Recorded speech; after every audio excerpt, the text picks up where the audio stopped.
걷다가 자신의 그림자를 발견하고는 깜짝 놀랍니다. 사슴처럼 긴 다리와 황소처럼 큰 덩치, 사자처럼 날카로운 이빨을 가진 형상이었습니다. 늑대는 생각합니다. 이 정도면 동물의 왕이 될 수 있어. 사자 정도는 별것 아니야 라고 자만에 빠졌습니다. 그런데 그때 마침 사자 한 마리가 나타났습니다. 늑대는 우쭐대면서 사자가 자신의 모습을 보고 도망칠 거라고 생각했습니다. 하지만 늑대는 단숨에 사자에게 잡아먹히고 말았습니다. 이 어리석은 늑대의 이 교만함을 경고하는 우화입니다. 잠언 16장 18절에 보면 교만은 패망의 선봉이다 라고 말씀하고 있습니다. 또 고린도전서 10장 12절에도 보면 손줄로 생각하는 자는 넘어질까 조심하라 말씀하고 있습니다. 고대 로마에서는 전쟁에서 승리를 거두고 돌아오는 개선장군들에게 이런 풍습이 있었습니다. 개선장군 뒤에는 전쟁포로들이 있었는데 이 전쟁포로들이 메멘토 모리라고 하는 이런 말을 끊임없이 외칩니다. 메멘토 모리라고 하는 말은 죽음을 기억하라. 너는 반드시 죽는다는 것을 기억하라. 내가 죽는 것을 기억하라 라는 뜻입니다. 그래서 이 말의 속뜻은 이런 겁니다. 지금 내가 전쟁에서 승리에 우쭐하며 교만스럽게 개선하고 있지만 언젠가는 전쟁의 패배자들처럼 전쟁터에서 목숨을 잃거나 노예로 끌려갈 때가 올 것이다 라고 하는 경고의 메시지입니다. 여러분들의 인생이 잘 풀릴 때가 조심할 때입니다. 근데 여러분들 표정 보니까 잘된 경험이 없어요? 하나님의 은혜와 축복이 요셉에게 함께 하심으로 형통한 자가 된 것처럼 여러분들의 인생도 형통한 자들 되길 바랍니다. 워링턴 공작이 여러분들 나폴레옹과의 전쟁에서 특히 워털로에서 크게 승리해서 프랑스를 제압하는 그러한 1등 공신이 되죠. 워털로 전투에서 크게 승리한 다음에 이 워링턴 공작이 자신의 부대를 지나가고 있었습니다. 그런데 마침 한 장교가 불량하게 서 있는 모습을 봅니다.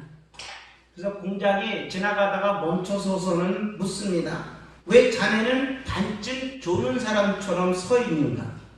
장교는 이렇게 대답합니다. 지금 제 근무 시간이 아니라서 그렇습니다. 공작이 호통을 치며 말합니다. 영국 장교에게 근무 외 시간이란 없네. 군인답게 똑바로 서 있게. 이 워링턴 이 공작의 이 군인 정신에 입각한 이 말이 저는 아주 섬뜩하게 다가옵니다. 대한민국 하나님의 은혜로 6.25의 아픔과 그리고 60년, 70년대의 이 경제적인 고통에서 해방시켜 주시고 여기까지 하나님께서 이끌어 주셨습니다. 샴페인을 너무 일찍 터뜨렸어요. 하나님께서 이 나라를 축복하셔서 형통케 하셨다고 한다면 다시 한번 정신 똑바로 차리고 차렷하셔야 됩니다.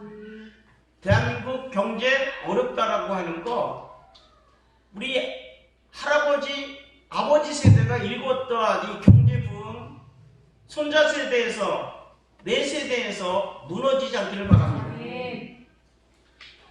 독일인들은 차렷이라고 하는 이 말을 주의하라 라는 뜻에서 악팅이라고 합니다. 차렷이 우리나라 말로는 차렷인데 주의하라 라는 겁니다. 사방팔방을 경계하라 이런 뜻입니다. 그래서 조심해 라고 하는 말도 주의, 조심 이런 뜻으로 포지트라고 합니다. 오늘 여러분들 대한민국 다시 한번 정신 차리고 차렷하시고 조심해야 됩니다. 하나님은 다시 한번 이 나라를 통해서 이 코로나 국면을 헤쳐나가는 대한민국을 통하여 세계의 주도권을 분명히 맡길 걸 의심하지 않기를 바랍니다. 본문 7절을 보면 그 후에 그의 주인의 아내가 요셉에게 눈짓하다가 동침하기를 청하나 라고 되어 있습니다. 요셉은 애굽의 노예로 팔렸지만 하나님께서 함께 하심으로 형통한 자가 되었습니다. 그래서 시위대장 보디발의 눈에 띄었고 그의 집에 노예로 팔려갔는데 마침 성실하게 하나님이 함께 하심으로 성실하게 일하니까 결국은 가정충무가 됩니다. 하지만 요셉은 형통한 자가 된 것이 오히려 화가 됩니다. 형통하다라고 하는 말은 잘 되어가다라는 말. 잘 되니까 호사담합니다. 여러분 잘 될 때 사방방방을 경계하셔야 됩니다. 잘 되니까 어떻게 됐습니까? 여러분들 요셉은 성경에 보니까 용모가 빼어나고 아름답다라고 했습니다. 요셉의 어머니가 누굽니까? 라헬입니다. 라헬인데 성경은 또 라헬을 어떻게 표현합니까? 예쁘다라고 되어 있습니다. 예쁘다. 그러니까 이 엄마 따라서 요셉은 굉장히 잘생겼나 봅니다. 하여 이 잘생긴 외모 때문에 보디발의 아내로부터 성적 유혹을 받습니다.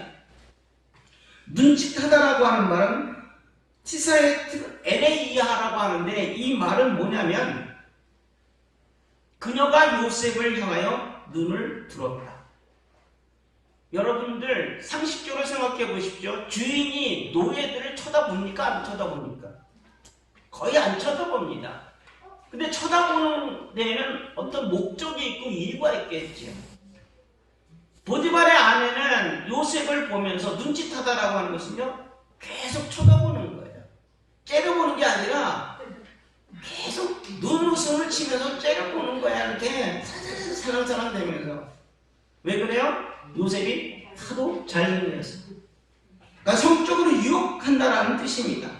실제 동침하기를 라고 하는 말은 19반대 눕히다는 거예요. 성적으로 계속해서 유혹을 했다라고 하는 말입니다. 따라서 대략 이때가 한 27살쯤 된다고 학자들은 말합니다. 27살의 요셉에게 있어서 성적 유혹은 아주 치명적인 겁니다. 하지만 요셉은 그 시험에 빠지지 않습니다. 자, 그렇다고 한다면 여러분들 요셉처럼 형통할 때에 이러한 성적인 유혹 또는 어떤 유혹을 당할 때에 여러분들 어떻게 하면 이길 수 있겠습니까? 바라기는 형통할 때에 하나님 말씀 끝까지 붙잡고 여러분들 그 유혹에서 승리하는 우리 모두가 되기를 주님의 이름으로 축복합니다. 형통할 때 시험에 빠지지 않으려면 첫째는 자신의 분수를 잘 알아야 합니다. 신의 모습을 조각한 신상을 가득 실은 한 마리 나귀가 있었습니다. 동네 앞을 지나가는데 많은 사람들이 이 나귀의 등에 실려있는 신상을 보고서는 공손하게 절을 합니다. 모든 사람들이 열애 없이 나귀 앞에서 절을 하자 나귀는 이런 생각을 합니다. 자신을 보고 절하는 줄 알고 교만한 마음이 우쭐하는 마음이 생겼습니다. 모두들 나를 이렇게 존경하여 절을 하고 있는데 나는 지금 이게 뭐야? 나는 위대한 존재인 줄을 몰랐구나 라고 생각했습니다. 그때 주인이 회초리로 나귀의 엉덩이를 내리치면서 으랴 가자 라고 말합니다. 그러자 나귀는 앞발을 높이 쳐들고는 벌떡 곤두서면서 한 걸음도 나가지 않습니다. 나귀는 나는 짐을 싣고 다닐 천한 나귀가 아니란 말이야 하고 뻗댕겼습니다. 그러자 다시 매를 들며 나귀를 때리려고 했던 주인이 가만히 생각하니까 이 나귀가 왜 그럴까라고 생각해 보니까 사람들이 지나가면서 나귀에게 절하는 것을 보고는 자기가 뭐 대단한 짐승인 걸로 생각하고 있구나 라고 깨달았어요. 그리고는 이번에는 더 큰 몽둥이로 나귀를 내리치면서 이렇게 말합니다. 이놈아!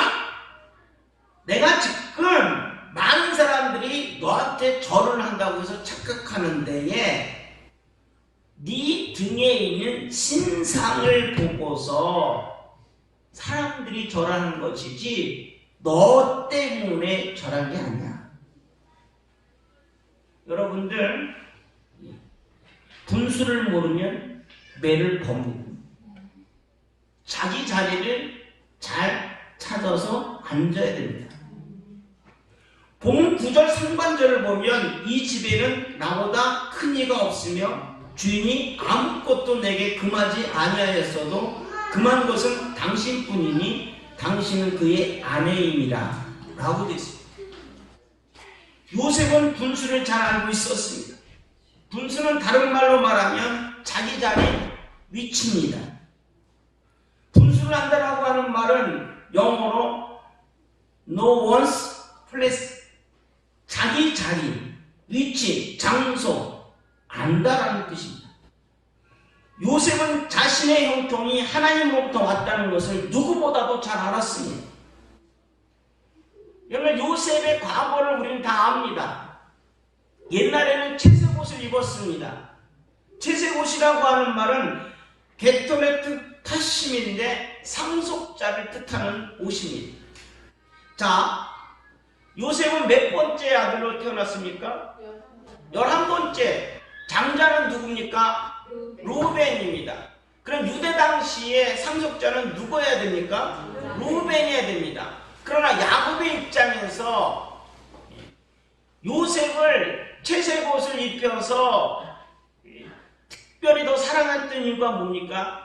요셉이 사랑받은 이유는 아버지 야곱이 누구를 먼저 사랑했어요? 라헬을 사랑했어요. 그렇기 때문에 라헬에서부터 태어난 첫 번째 아들 요셉이 자기의 모든 것들을 상속받는 상속자로 생각한 거예요. 그래서 첫 번째부터 10번째를 무시하고 11번째, 그러나 자신에게 있어서는 첫 번째가 된 이 요셉에게 채색옷을 입힌 거예요. 그러자 요셉은 위로 10명의 형제들 아나무인이 된 거예요. 무시해버린 거예요. 채색옷을 입고 아버지의 권세를 등에 업고 형들이 잘못한 것은요 쪽으로 가가지고 다 고자질을 하는 거예요. 아버지의 것이 장차 누구의 것이 된다고 보는 거예요? 내 것이 된다고 보는 거예요. 그러니까 형들 까불면 아버지 돌아가신 다음에 내가 아버지의 재산 다 물려받을 테니까 형들 까불면 어떻게 된다는 거예요? 국물도 없어. 까부지 마. 자, 그랬더니만 형들도 사실은 형이라고 하는 권세로 누를 수도 있지만 아버지가 특별히 사랑하니까 요셉 앞에서 꼼짝을 못했어요. 애국으로 노예 팔려오기 전에 요셉의 모습이었어요. 모든 것이 다 내 거야 라고 생각했어요. 하지만 애굽의 노예로 잡혀온 이후로는 어떻게 됐어요? 내 것은 아무것도 없구나 라고 깨달아요. 애굽의 노예 생활이 요셉의 어렸을 때에 교만했던 생각, 아버지의 것이 내 것이고 형들도 결국 내 앞에 무릎 꿇을 거야 라고 하는 이 교만이 충만했어요. 그러나 애굽의 노예 생활이 요셉의 이 교만의 생각을 완전히 짓밟아버리고 훈련시켰어요. 그래서 여러분들 시편 119편 67절에 보면 고난당하기 전에는 내가 그를 행하였더니 이제는 주의 말씀을 지키리이다. 형통할 때에 아버지의 사랑을 독차지할 때 채색옷 입었을 때에 형들에게 아랑을 베풀고 그리고 서로가 나누면서 행복한 생활을 할 수 있었을 텐데 그러지 못했다가 애굽의 노예 생활에 저는 비로소 깨달은 거예요. 아, 이런 모든 것들은 하나님으로부터 오는 거구나. 하나님이 주셔야 되는구나. 그걸 깨달은 거예요. 그래 요셉은 하나님께서 허락하지 않는 선악과는 이제는 다시는 내 힘으로, 내 생각으로, 내 욕심으로 취하지 않겠다고 결단한 거예요. 하나님이 주신 것만 내 거야 라고 보는 거예요. 오늘 여러분들 경제 원리에서 하나님이 주신 것만 여러분들의 것이 되길 바랍니다. 하나님이 나한테 주신 형통의 복이 있으면 그것이 흘러서 이 땅에 이 마이너리티, 소수자들, 고통당하는 사람들, 이런 사람들한테 여러분들의 것이 흘러갈 수 있기를 주님의 이름으로 축복합니다. 자, 그래서 이제 요셉은 분명히 고백하는 겁니다. 보디발 아내의 집요한 성적 유혹에 대해서 단호하게 거절합니다. 재물을 얻을 능력은 하나님께서 주신 것이라고 분명히 믿은 겁니다. 따라서 여러분들 형통할 때 모든 것이 자신의 능력인 줄 착각하지 마시고 분수를 꼭 지키시고 경거망동하지 마시고 하나님의 때에 하나님께서 채워주시는 복으로 여러분들 충만한 은혜가 넘치기를 주의 이름으로 축복합니다. 두 번째는 항상 하나님의 승께를 의식하며 살아야 합니다. 2006년 10월 2일입니다. 오전 미국 펜실베니아주 랭카스트 카운티에 있는 아마시웨 마을에서 큰 문제가 생깁니다. 자, 아미시 마을입니다. 저 사람들은 지금도 저렇게 생활합니다. 여러분 옛날에 그 드라마 기억나시는지 모르겠어요. 초원의 집. 예, 초원의 집이 저 아미시 마을 공동체가 상당히 유사한 모습입니다. 그걸 기억하시는 분들은 도움이 됩니다. 자, 이제 저 아미시 마을에 찰스 칼 로버트라고 하는 이 감리교인, 참 범인이 감리교인이에요. 감리교인이 총기를 난사해서 5명의 여자 어린이가 현장에서 즉사하고 5명은 큰 중상을 입었습니다. 칼 로버트라고 하는 이 사람은 3명의 아이를 둔 아버지였는데 안타깝게도 정신적인 질병을 앓고 있었어요. 그래서 어떤 환상과 환청에 사로잡혀가지고 아미시 마을에 학교에 들어가가지고 여자 어린이들을 남자 어린이도 다 내보내고 여자 어린이들 쏴서 죽인 거예요. 그리고 자신은 현장에서 자살해요. 이게 2006년 10월 2일에 있었던 미국 사회를 발칵 뒤집어 놨던 사건이에요. 자, 근데 이 사건이 미국 사회에 여자 어린이들 5명 들고 5명을 크게 부상을 입힌 사건보다 더 큰 충격에 빠진 일이 발생이 돼요. 뭐냐면 아미시 공동체가 용서한 거예요. 아미시 공동체의 목회자, 참고로 아미시 공동체는 목회자를요 제비 뽑아서 목회자를 만들어요.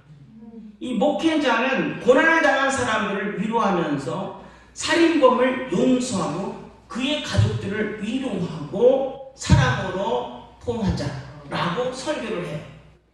자, 그랬더니만 아미시 사람들은 그 말씀에 순종하여 죽은 아이들의 부모, 특별히 죽은 아이들의 부모들이 범인의 가족을 찾아가서 방문하고 껴안아주고 사랑합니다.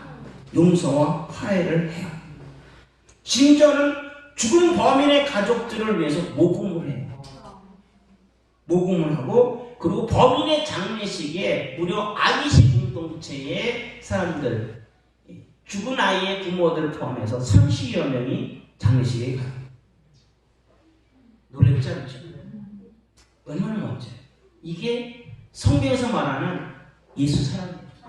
이웃 사랑이에요. 그랬더니만 범인의 아내는 아미시 공동체에 편지를 보내요. 그 편지가 지금 있어요. 당신들의 등동심은 우리 가족과 우리 지역사회를 넘어서서 이 사회 전체를 변화시킬 수 있는 힘이 되었습니다. 원수조차 사랑하라고 하는 성경의 말씀을 아미시 공동체는 실천했고, 그래서 불신자들한테 큰 감동을 줬고 미국 사회를 발칵 뒤집어 놓은, 오늘 아미시 공동체 죽은 아이들의 부모들이 보여줬던 사랑의 모습이 우리 이 실생활에서도 나타날 수 있기를 주님의 이름으로 부탁을 드려요. 베드로전서 4장 8절에 보면 사랑은 허다한 죄를 덮는이라고 되어 있습니다. 재미나는 얘기 하나 해드리겠습니다. 시골교회 목사님이 길을 걷다가 동네 꼬마들이 개 한 마리를 두고 둘러앉아있는 것을 보았습니다. 너를 지금 뭐하니?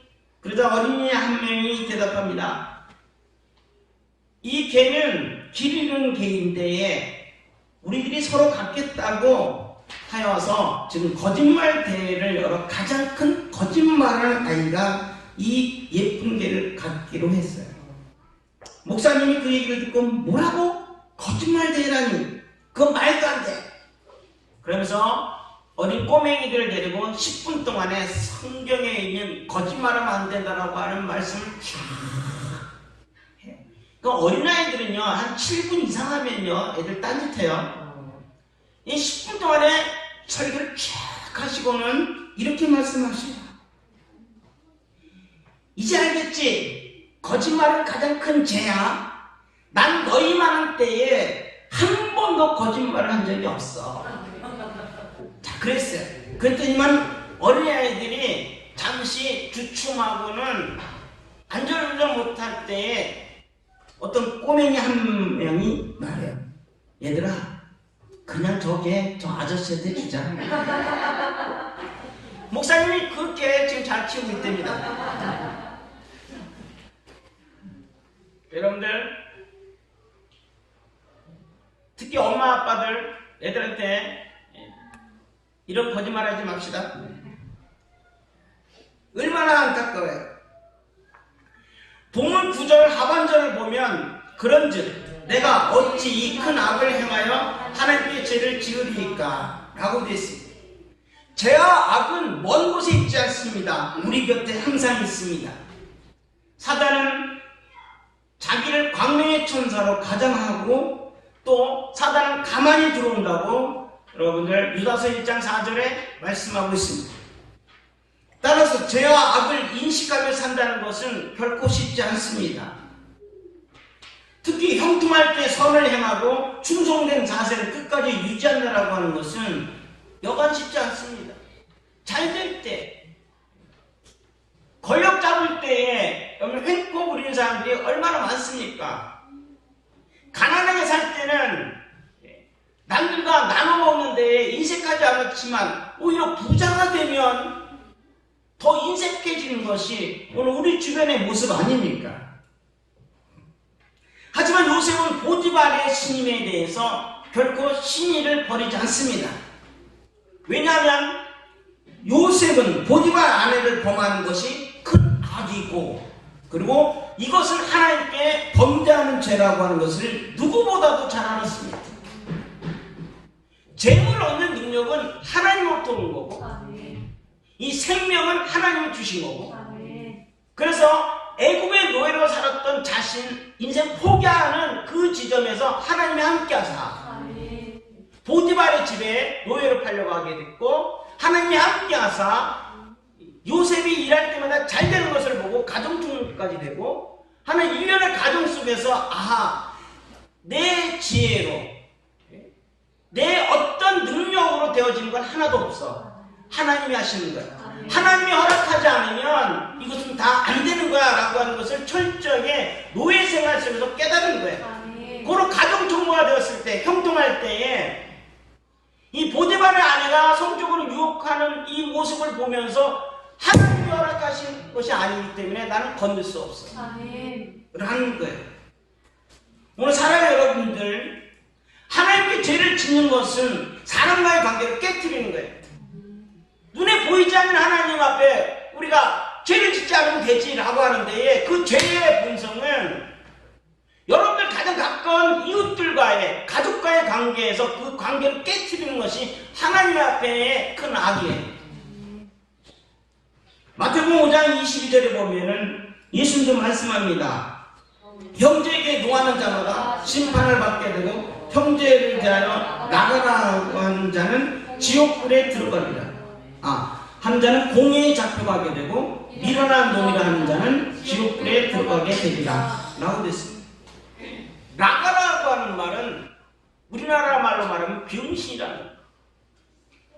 병신이라고 하지 않고 우리는 등신이라고 그러죠. 머저리 이렇게 말하죠. 이렇게 말하는 사람들은 하나같이 어떻게 된다고요? 공회에 잡혀가 심판받는다는 겁니다. 하나님은 모든 것을 감찰하십니다. 따라서 우리는 일상에서 하나님 앞에서 호랑대오라고 합니다. 하나님 앞에서의 자세로 우리는 성실하게 살 수 있기를 주님의 이름으로 축복합니다. 그 다음에 마지막으로 세 번째는 사람을 읽는 것보다는 하나님을 읽는 것을 더욱 조심해야 합니다. 조니 에릭슨 타다라고 하는 사람이 있습니다. 저분입니다. 다이빙 사고로 인해서 어깨 아래로는 모든 부분이 다 마비됩니다. 그래서 에릭슨 타다는 왜 이런 끔찍한 사고가 하필이면 나에게 일어났는지 도무지 이해가 되지 않았습니다. 여러분 어때요? 불의의 사고를 당하면 왜 나에게 이런 생각을 할 수 있지 않습니까? 그래서 그는 한동안 많은 의문과 의심으로 매우 괴로워하면서 고통을 당했습니다. 그렇지만 저는 하나님의 은혜로 분노와 절망 앞에서 굴복하지 않았습니다. 그 대신 하나님께서는 오히려 저에게 믿음이 자라게 하시고 하나님을 아는 지식도 더욱더 풍성하게 해주셨습니다. 그래서 에릭슨 타다는 힘든 그 상황을 주님을 높이고 장애자를 섬기는 축복의 기회로 삼습니다. 그래서 저는 지금 전 세계를 통해서 수십만 명을 도와주는 단체를 이끌고 있습니다. 저 불구자가. 오늘 여러분들 성한 우리들도 많은 이웃들을 돕는 데에 앞장서지 못할 때가 많은데 어깨 밑으로 불구자인 이 조니 에릭슨 타다는 수십만 명의 어려운 이웃들을 돕는 단체의 대표가 되어 있습니다. 에릭슨은 하나님의 주권에 대해서 이렇게 말합니다. 하나님께서는 뜻하지 않은 일은 없다. 하나님의 계획을 되돌려 놓을 수 있는 것은 없다. 어떤 것도 그분의 뜻하신 바를 방해할 수는 없다. 어떤 것도 그분의 지배를 벗어날 수 없다. 일어나는 모든 일은 하나님이 정하신 것이다. 주권은 하나님의 본성과 성품에 속하는 중요한 것이다. 만일 하나님의 주권을 가지고 계시지 않는다면 그분은 하나님이 아니다. 성경은 하나님께서 일어나는 모든 일을 지배하고 계신다는 것을 분명히 말씀하고 있다. 모세가 깨달은 대로 하나님이 우리를 무력하게 하셨을 때에는 반드시 그것을 극복하는 방법도 주신다. 하나님은 우리의 고통을 기뻐하지 않으시지만 그것이 하나님의 뜻 안에서 우리를 위한 것일 때는 우리의 유익과 하나님의 영광을 위해서 고통도 주신다. 여러분들 하나님께서는 고통도 주시지만 그 현장에서 극복할 수 있는 방법도 주셔요. 형통하는 자가 갑자기 추락하면 더 아파요. 이해돼요? 가난한 사람이 오늘 또 굶으면요 덜 배고파요. 그러나 부자가 갑자기 망해가지고요 못 먹으면요 그 배고픔이란 이루 말할 수가 없어요. 그때 형통할 때에 그래서 우리는 하나님을 잃지 않고 하나님을 끝까지 붙잡아야 돼요.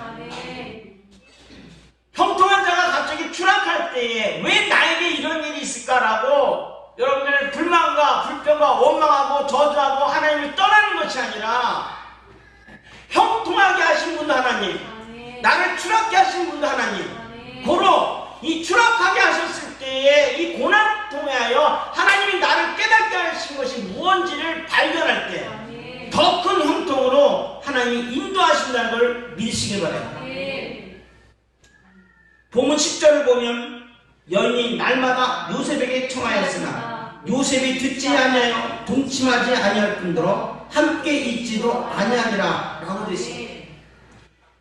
여러분들 악한 것은 것은요, 함께 잊지도 맙시다. 아멘. 오늘 내가 결단하고 물리쳤어요. 근데 보디바라 아내는요, 매일 성적으로 유혹했다는 거예요. 그러니까 매일 유혹하니까 벗어나려면 어떻게 돼요? 함께 있지 않으면 되는 거예요. 아멘. 인생에서 끝까지 지켜야 될 경계선이 분명히 있어야 돼요. 여러분들, 다니엘의 세 명의 친구들이 바벨론 문화를 허용할 부분들은 허용해요. 언어 허용해요. 창시계명 허용해요. 하지만 절대로 안 된다라고 하는 것에서는 마지노선을 지켜요. 오늘 여러분 신앙의 마지노선 분명히 지키셔야 돼요. 아멘. 세상 사람들과 여러분들 친구가 되고 세상 사람들과 같이 찬잔 마시고 식사도 해요. 안 했나요? 해요. 근데 세상 사람들과 함께 일을 동무하고 교제를 한다 할지라도 신앙의 양심 마지노선만큼은 분명히 지키셔야 돼요. 아멘. 바텀라인이라고 해요. 바텀라인이라고 하는 것은 맨 아랫줄 결국은 이런 뜻인데 더 이상 물러설 수 없는 선이란 뜻이에요. 또 레드라인이라고 했어요. 레드라인은 영국에서 나온 군사적인 용어예요. 용인하기 힘든 수준, 더 이상 버틸 수 없는 수준, 또 여러분이 잘 알고 있는 마지노선, 더 이상 허용할 수 없는 마지막 한계선, 이런 뜻이에요. 여러분들의 인생에 있어서 바텀라인이 있어요. 결국은 내가 다 양보해. 그렇지만 하나님 앞에서의 신앙의 양심은 내가 버릴 수 없어. 바텀라인이 있어야 돼. 더 이상 물러설 수 없는 마지노선이 여러분의 신앙의 마지노선이 있어야 돼. 근데 오늘 안타까운 건 뭐예요? 기독교인들이 이런 신앙의 마지노선이 바텀라인이 레드라인이 없이 그냥 이리도 좋고 저리도 좋고 세상과 뒤섞여 있다 보니까 빛과 소금의 사명을 감당하기는커녕 오늘 세상 사람들이 지금 교회를 걱정하고 있어요.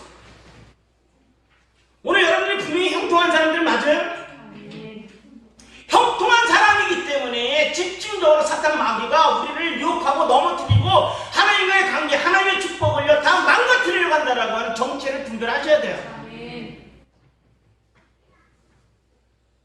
요셉은 분명히 사람과 환경은 잃어버려도 좋지만 하나님은 끝까지 내가 잃어버리지 않겠다라고 하는 신앙의 자존심이 있었던 거예요. 아멘. 가정총무로서 보장된 미래는 깨져요. 여러분 눈 한번 찔끔 감으면 지금 이 가정에 보디발의 아내랑 자기밖에 없어요. 눈 한번 찔끔 감으면 만사 오케이예요. 만사 형통이에요. 그런데 눈 한번 찔끔 감지 않으니까 어떻게 돼요? 가정 총무로서의 미래 감옥 가는 것도요 그냥 감옥이 아니에요. 왕의 제수들이 갇혀있는 곳, 정치범이 들어가는 곳입니다. 남한산성같이 무시무시한 곳이라는 거예요. 하나님을 선택하자 요셉은 평안했던 일상생활이 다 깨지고 불편해졌어요. 그러나 요셉은 고난의 감옥에 갇혀 있을지라도 하나님을 잃지 않았어요. 여러분 형통했던 사람 보세요. 야곱의 집에 있을 때 형통한 사람이었어요. 이게 내 것인 줄 알고 교만했어요. 다 잃었어요. 애굽의 노예로 왔어요. 인생 끝장났다고 생각한 거예요. 근데 하나님이 도우셔서 다시 회복돼요. 그래가지고 가정총무가 돼요. 노예를 지배하는 사람이 되는 거예요. 그러니까 전화위복이 됐다 생각하고 얼마나 기고만장했겠어요. 그런데 아버지 집에 있었을 때의 그 기고만장함이 다 깨지고 이렇게 잘 된 거는 하나님의 도움이야. 철저히 배웠죠? 철저히 배운 거예요. 그래서 보디발의 아내가 유혹할 때에 능히 이길 수 있었던 거예요. 하나님을 잃으면 안 돼. 아버지 집에 있을 때는 누구 백만 믿으면 돼요? 아버지. 잘 보세요. 아버지의 집에 있었을 때는 하나님 몰랐어요. 왜? 아버지가 다 책임져 주니까. 아버지가 요셉에게 있어서는 하나님이었어. 오늘 여러분들 인간적인 형통에 빠지지 않겠다. 아멘. 아버지가 여러분들의 하나님이에요. 돈이 여러분들의 하나님이에요. 하나님께서는요, 내가 너의 형통의 복이야. 아멘. 믿지 않으면요, 여러분들에게 주어진 아버지의 축복, 돈의 축복, 환경의 축복 다 축발로 버리는 거예요. 그리고 고난 속에서 하나님을 발견합니다. 아멘. 그리고는 또 한 번 시험하는 거예요. 하나님이 함께 하셔서 잘 되니까 끝까지 이놈이 하나님을 의지하는지, 하나님을 버리는지, 사람을 택하는지를 보는 거예요. 아멘. 간을 보는 거예요. 오늘 지금쯤 여러분들의 형통은 첫 번째, 두 번째쯤 돼요. 하나님이 주실 때 아멘. 제발 하나님 버리지 맙시다. 아멘. 그랬더니 어떤 일이 일어나요? 여러분들, 요셉이 눈만 찔끔 감았으면요, 보디발의 집에 가정주부로서 먹고 사는데 인생 편하게 살 수 있어요. 하지만 하나님을 붙잡으니까 사람 잃어버리고 신분 잃어버리고 고난의 감옥에 가는데 하나님이 다시 한번 역전시키잖아요. 어떻게 역전시켜요? 애굽의 국무총리. 가정집에 집사 되는 게 나아요? 한 나라의 국무총리가 되는 게 나아요? 오늘 여러분 결단하셔야 돼요. 아멘. 형통할 때 하나님이 주신 거 사람 편에 쓰지 마시고 아멘. 하나님 편에 쓰세요. 아멘. 그러면 지금 내가 잃어버린 것보다 더 많은 것으로 하나님이 채워주셔요. 아멘. 오늘 사랑하는 우리 여러분들 모두가 이 시대에 하나님의 형통한 자로서 한 나라를 통치하는 통치자의 축복을 우리 모두가 다 받으시기를 주님의 이름으로 축복합니다.